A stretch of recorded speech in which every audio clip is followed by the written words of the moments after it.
é inspirada por Deus, é proveitosa para ministrar a verdade, para repreender o mal, para corrigir os erros e para ensinar a maneira certa de viver. Eu estou com a tradução, a Bíblia Rei Jaime, ou King James. Por isso que é um pouquinho diferente da versão que não tem irmãos. Depois, segunda a Pedro, capítulo 2, versículo 16 ao versículo 21. A Bíblia desta leitura diz a supremacia da palavra de Deus. E diz assim, 1,16, 1 Pedro, 2 Pedro diz, porque não seguimos fábulas engenhosamente inventadas, quando vos fizemos conhecer o poder e a vinda de nosso Senhor Jesus Cristo, pois fomos testemunhas oculares da sua majestade. Isso é Pedro falando.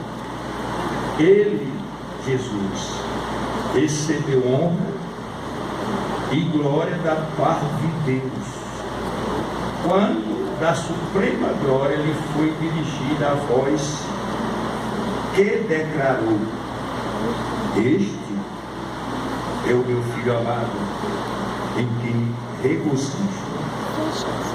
Ora, nós mesmos ouvimos essa voz dos céus, quando estávamos com ele no Monte Santo.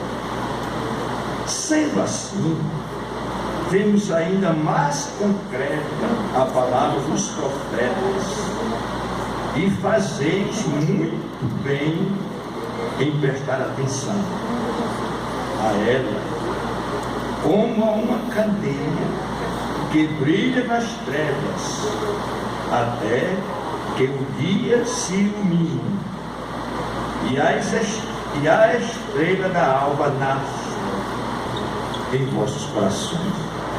Aí diz claramente, antes de tudo, aqui da essência, sabei que nenhuma profecia da Escritura, vale salientar que a Escritura aqui é chamada de Bíblia,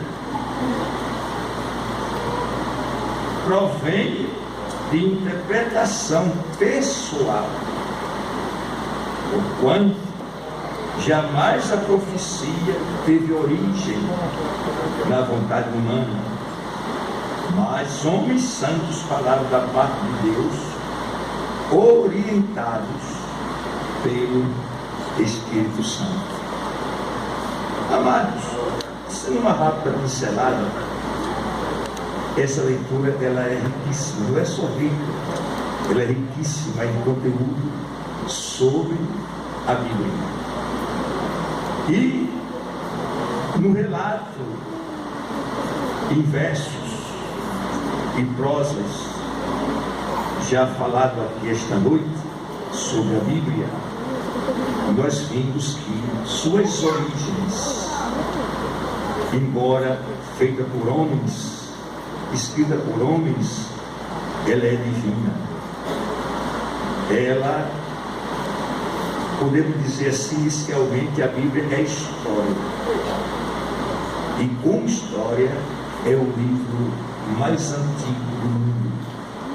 Não há um livro de história que seja do tempo da Bíblia em nossos dias.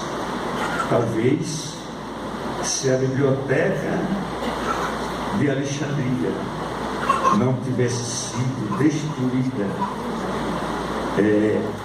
quem sabe hoje tivéssemos conhecimento mais avançados, até mesmo sobre outros livros, que se perdeu aquele preciosíssimo acervo cultural e histórico e científico, quando aquela cidade foi destruída, embora os generais avisassem aos soldados que tivesse cuidado com a biblioteca, que era um tesouro que não se podia destruir, mas destruiu a biblioteca de Alexandria. Mas a Bíblia foi preservada.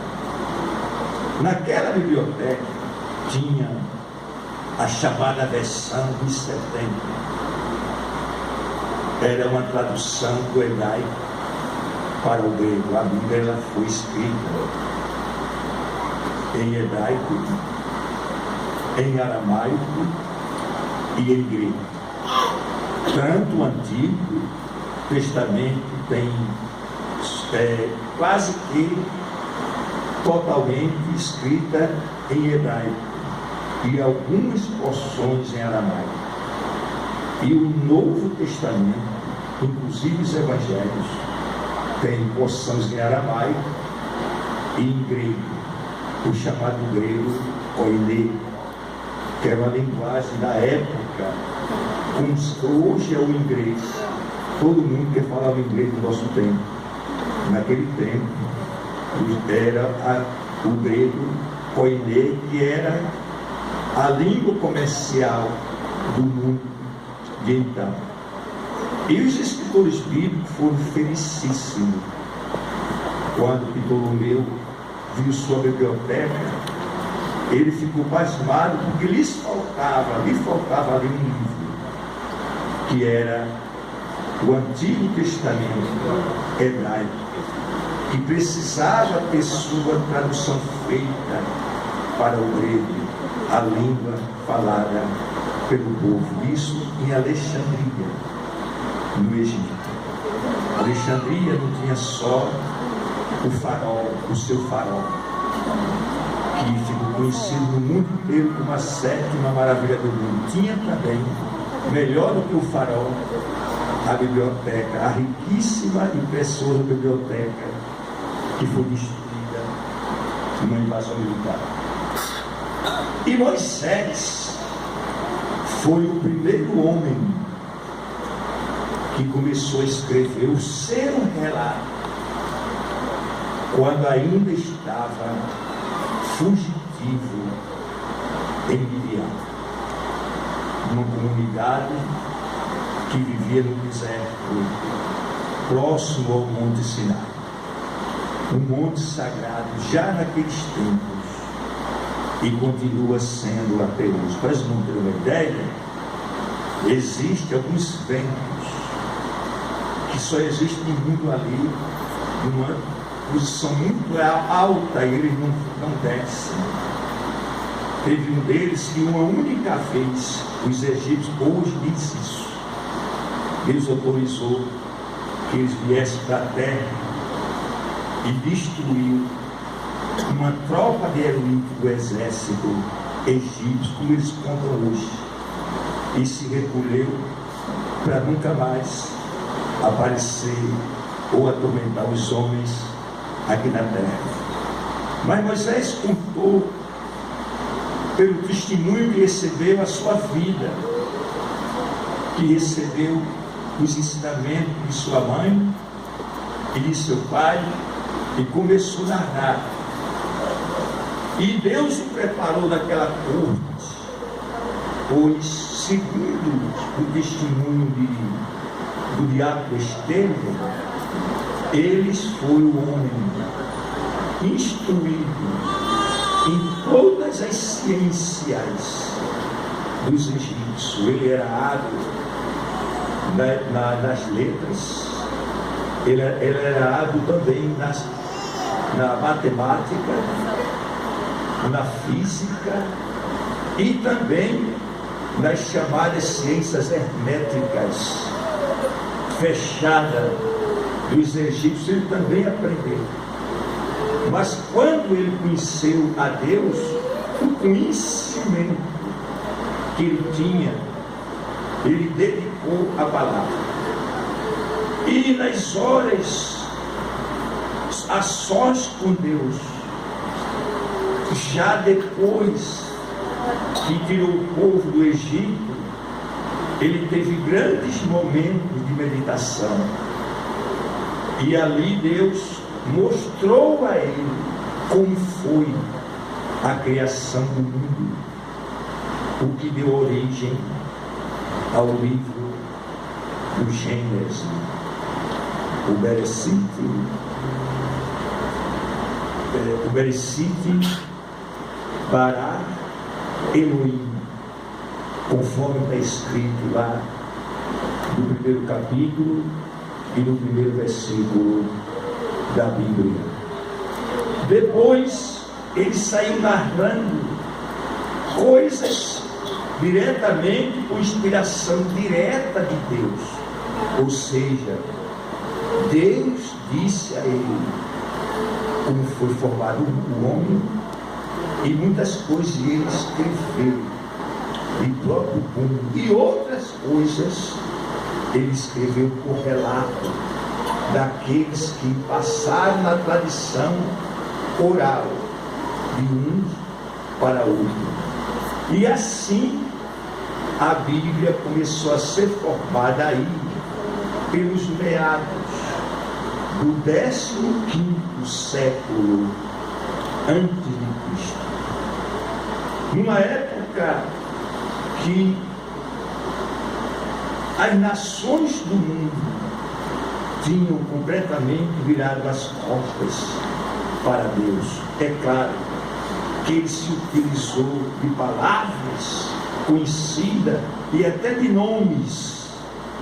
Um exemplo, quando ele disse assim, que o El Elyon se revelou a Abraão, ou seja, o Deus Altíssimo, que foi que Moisés fez? Foi buscar emprestado da linguagem cananeia. El é Deus.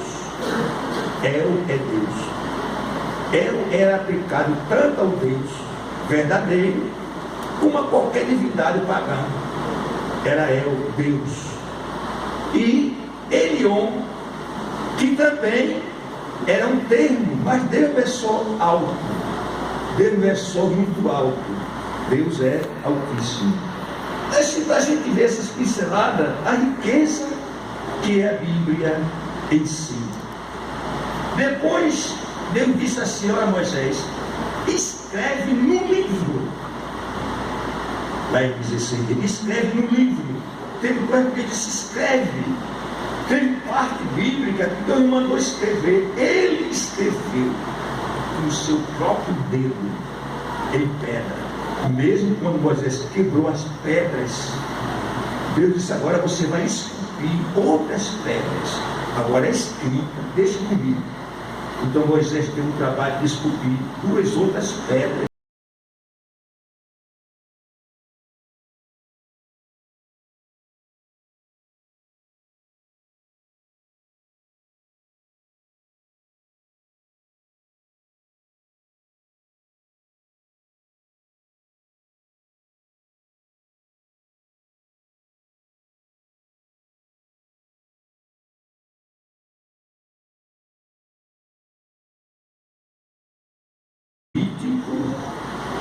E o livro de Números, sendo que Gênesis, Êxodo e Levítico foram escritos ao pé do Monte Sinai, ao pé, ou seja, junto do monte. Essa linguagem que nós encontramos na nossa Bíblia, nas versões de Almeida, que é no português, ao pé é um termo usado muito ainda hoje, um termo lusitano ainda largamente usado, quer dizer próximo, junto, significa estar bem próximo, é ao pé.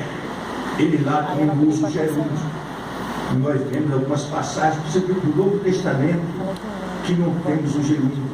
Ainda hoje, os portugueses não usam o gerúndio, que é muito rico nas nossas Bíblias, nas nossas versões. Então, o Deuteronômio, que é uma repetição da lei, foi escrita no deserto, na caminhada que ele relata, é um relato de tudo aquilo que havia se passado. A maioria foi escrito já nas planícies de Moabe, na fronteira da terra prometida. E assim, a Bíblia foi historicamente escrita. Mas nessa história tinha conteúdos proféticos, que é o que lemos aqui.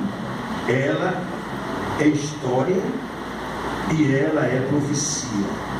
Mas as pessoas criticavam a Bíblia muito, críticas terríveis contra a Bíblia em francês, porque Napoleão era um homem muito culto e se preocupava com a cultura e com a história. Ele, com suas tropas, invadiu o Egito e outras nações, como o Líbano, como a Síria, a atual Síria. Ele não foi para onde era a Turquia, porque o Império Otomano era ainda muito forte e podia ser derrotado, mas era aquela parte ali da Síria, parte do Iraque, principalmente o Egito. Ele levou os sábios e fizeram muitas pesquisas, inclusive descobriram coisas reais, que a crítica falava mal da Bíblia, e escreveram um livro, e a Bíblia tinha razão, e outro, e a Bíblia disse a verdade, provando que o conteúdo da Bíblia é real. A Bíblia é o livro mais fácil de ser acreditado que ele fala do que qualquer outro compêndio que venha por aí, porque ele é real. Provas científicas, arqueológicas testemunham a sua veracidade. Por que chamamos de cânon? Cânon. O cânon do Antigo Testamento e o cânon do Novo Testamento. Por que o cânon? Porque qualquer livro que se diga bíblico e não faça parte do cânon não merece credibilidade.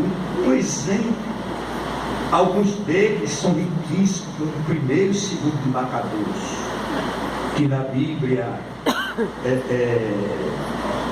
na Bíblia de Jerusalém, como cidade de Jerusalém, a nova, conhecidíssima, né?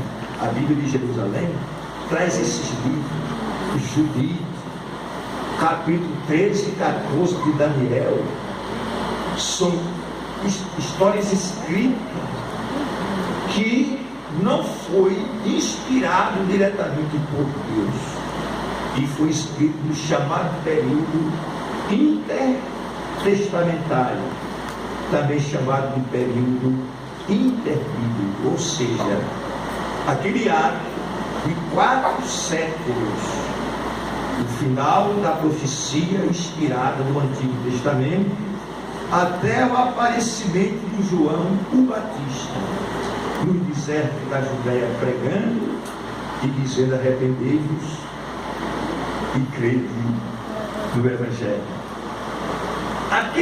Além daquele intervalo, foi riquíssimo. A história daquele período é muito rica. Qualquer estudante de teologia sabe que ele não pode, e até outros cursos, eles passam por ali.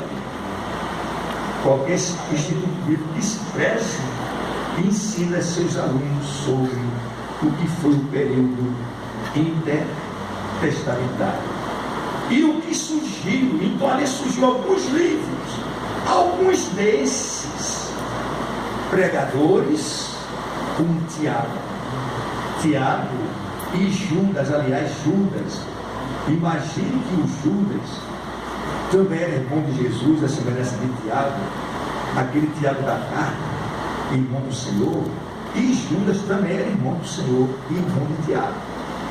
Ele usava os apócrifos em algumas ocasiões, como sendo a assunção de Moisés, quando ele diz que Deus repreendeu, foi o arcanjo Miguel, repreendeu a Satanás quando ele disputava sobre o corpo de Moisés.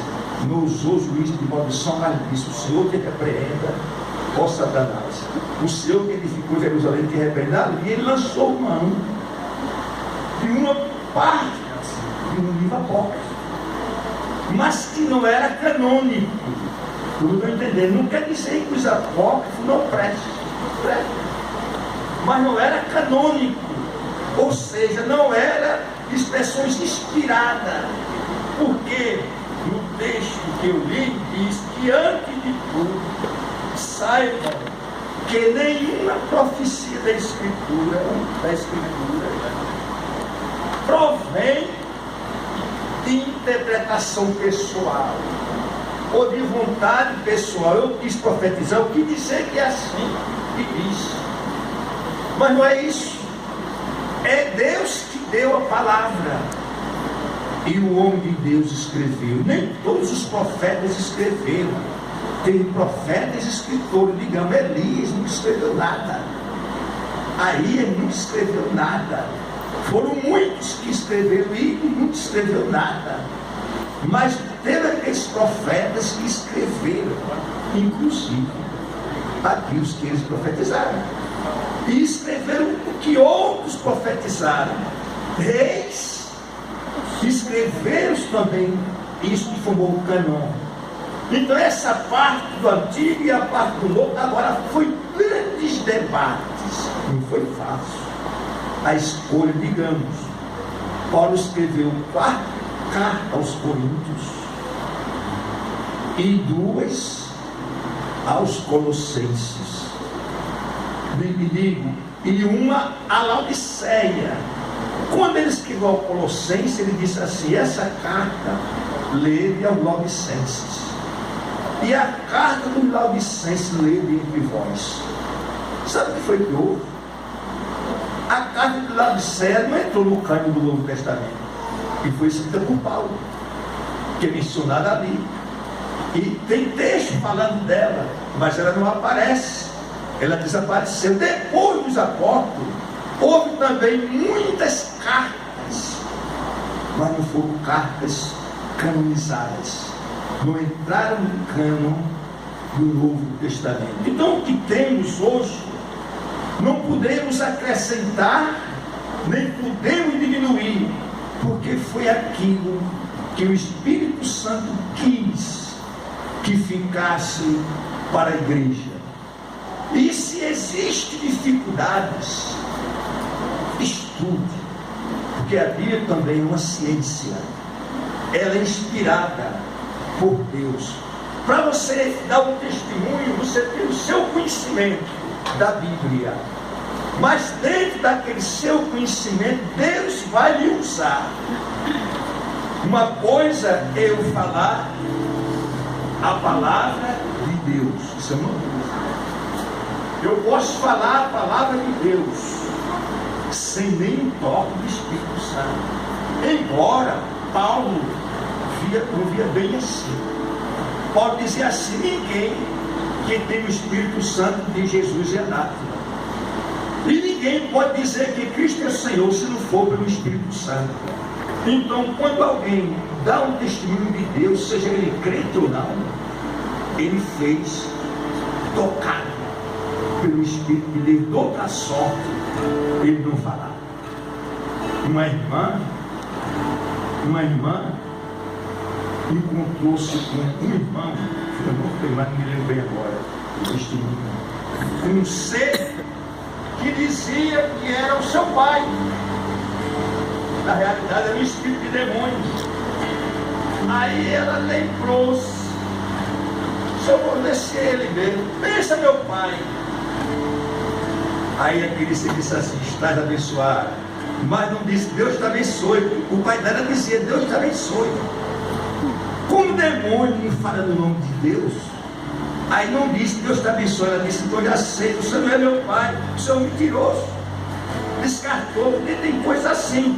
Então eu falo a palavra de Deus, uma coisa, outra coisa é Deus falar por mim a sua palavra. Quantos podem dar uma glória para Jesus? Aí é quando o pregador vai falando, o seu conhecimento, expondo a palavra, e de repente começa a haver aquele aquecimento, ou seja, o Espírito Santo, que é o Espírito. Espera, eu vou fechar aqui, vamos sentar. Não tem mais tempo. Vejam só, de repente o pregador está falando, e a igreja está parada, calada, ouvindo, absorvendo o alimento espiritual. Até aí tudo bem. Mas de repente o pregador vai sendo cheio, ele não se enche, ele é cheio. Há duas palavras do grego que falam sobre isso, ser cheio. Tem um cheio que é cheio de dentro para fora. É aquele, digamos, a pessoa para ser cheia do Espírito Santo não é preciso ser batizado com o Espírito Santo. Isso é o testemunho do Novo Testamento. A pessoa pode ser cheio e não ser batizado com o Espírito Santo. Pode ser batizado com o Espírito Santo e não ser cheio. Digamos, Zacarias era cheio do Espírito Santo, não era batizado com o Espírito Santo. O Isabel foi cheio do Espírito Santo, não era batizado com o Espírito Santo. Tudo assim, pinceladas rápidas. Mas o certo é que às vezes o pregador é cheio, ou seja, começa a haver um movimento do Espírito de Deus com o seu Espírito. Vamos ver se a gente entende isso. Isso é bom, é bíblico. Ou seja, o Espírito de Deus toca ao meu Espírito, ou daquele que está ministrando a palavra. Quando o Espírito de Deus entra em contato, se amalgama com o nosso Espírito, o encher, então o Espírito pregador flui. Quando esse Espírito flui, tocado pelo Espírito Santo, ele toca a igreja. É quando a glória, aleluia, canto espiritual, lágrimas, glorificação, porque a igreja foi tocada pelo Espírito de Deus ou pelo Espírito pregador. Isso no ramo teológico pentecostal é de estudo profundíssimo para se entender. Pode ser tanto um ou os dois. É aquilo que Deus disse assim: Moisés, eu vou tirar da porção do meu Espírito que é em ti e derramar sobre os 70.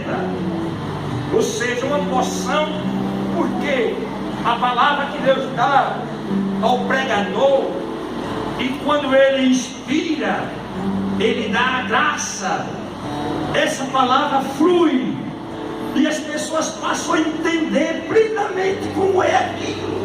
Não dá para entender, mas agora eu entendo perfeitamente esse toque do Espírito. Aleluia. E há um momento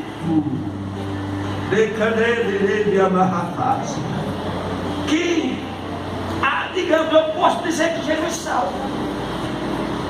Isso não tem nenhum efeito. Nossa, Jesus salva, cura, batiza, mas não tem nenhum efeito. Mas de repente, essa palavra vai sendo avivada. E aqueles que estão atentos, que a Bíblia diz que o ouvido prova a palavra, como a língua prova o paladar. Da forma que você pega a comida e sente gostoso, a língua faz isso, o ouvido faz com a palavra. Então, a pessoa começa a ouvir, porque a fé vem pelo ouvir. Mas ouvir o quê? A palavra. Então a palavra de Deus traz fé. Pastor João, não tenho fé. Leia a palavra e leia alto. Olha, irmãos, leia a Bíblia alto, se possível, para ter os ouvidos ouvir, porque aquela palavra desce ou sobe ao coração do Senhor e vai e cria fé. Você passa a confiar. Glória a Deus. Um dia Ele engoliu uma agulha, estava para morrer desenganado.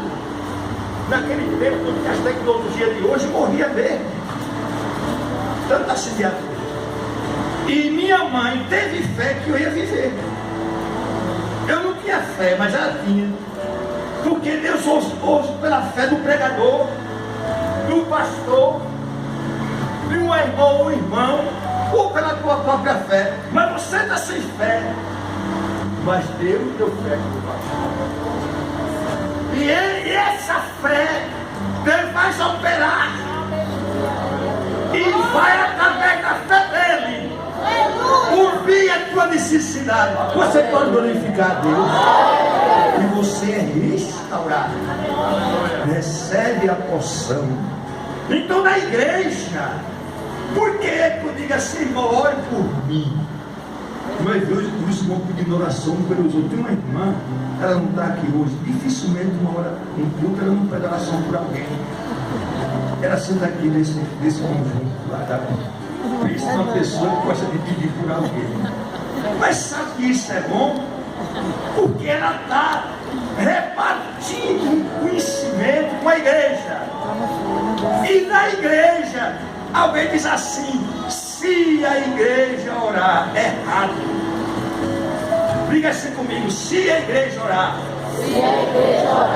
errado, diga errado. Mas diga assim: com a oração da igreja, certo. Nunca diga se a igreja orar, a igreja ora. Alguém na igreja não vai orar.